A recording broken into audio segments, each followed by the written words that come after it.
बता चुकी है कि इसकी उम्र 30 साल है, लेकिन मैं आपको बता दूं कि इसकी एज 30 साल नहीं है, इसकी एज है 35 ईयर्स। और जो इसका पासपोर्ट है, इसका आधार है, उस पर इसकी एज है सिर्फ 25।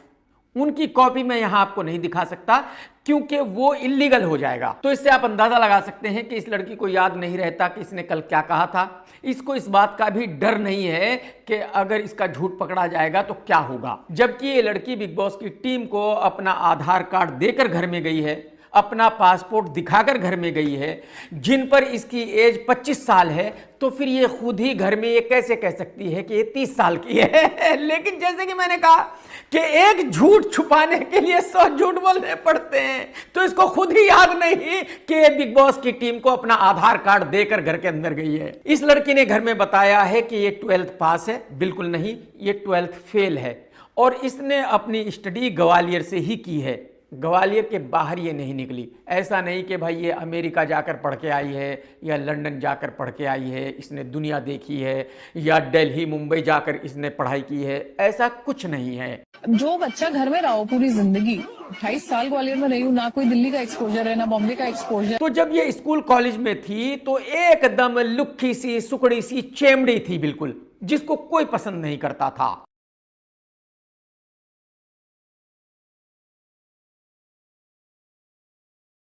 और इसका दिमाग पढ़ाई में बहुत कम चलता था, फेमस होने पर बहुत ज्यादा चलता था। यही वजह है कि 12th में फेल हो गई थी। तो जब ये 12th में फेल हो गई थी तो घर वालों ने कहा कि भाई अब हम तुम्हारी शादी करने वाले हैं। गरीब फैमिली में क्या होता है, यही होता है कि भाई जैसे ही 12th पास किया, 18-20 साल की लड़की हुई, उसकी शादी कर दो, खत्म। तो मैं अपनी मम्मी को बोलती थी कि मम्मी मैं आकांक्षा के घर जा रही हूँ, और पता है मैं क्या करती थी, ग्वालियर से सुबह 6 बजे ट्रेन चलती है श्रीधाम, 6 बजे की ट्रेन में बैठती थी और ट्रेन में बैठकर उतरती थी दिल्ली, फिर सदर बाजार जाती थी, सामान खरीदती थी बेचने का, और अपने स्कूल बैग में भरकर 5 बजे की फिर से जीटी लेती थी। अब इसके घर वालों ने लड़का ढूंढने की कोशिश की शादी के लिए।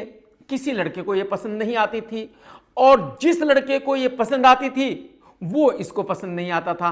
जाहिर सी बात है, इसके सपने बहुत बड़े हैं, इसको फेमस होने की बीमारी है, तो इसको ऐसा ही कोई नॉर्मल लड़का तो पसंद आएगा नहीं।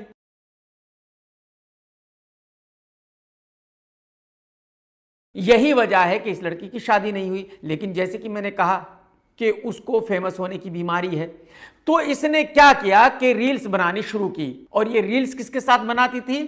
अपने छोटे भाई के साथ, अपनी भाभी के साथ, अपने फैमिली मेंबर्स के साथ, या अपनी दोस्तों के साथ, अपने घर पर ही।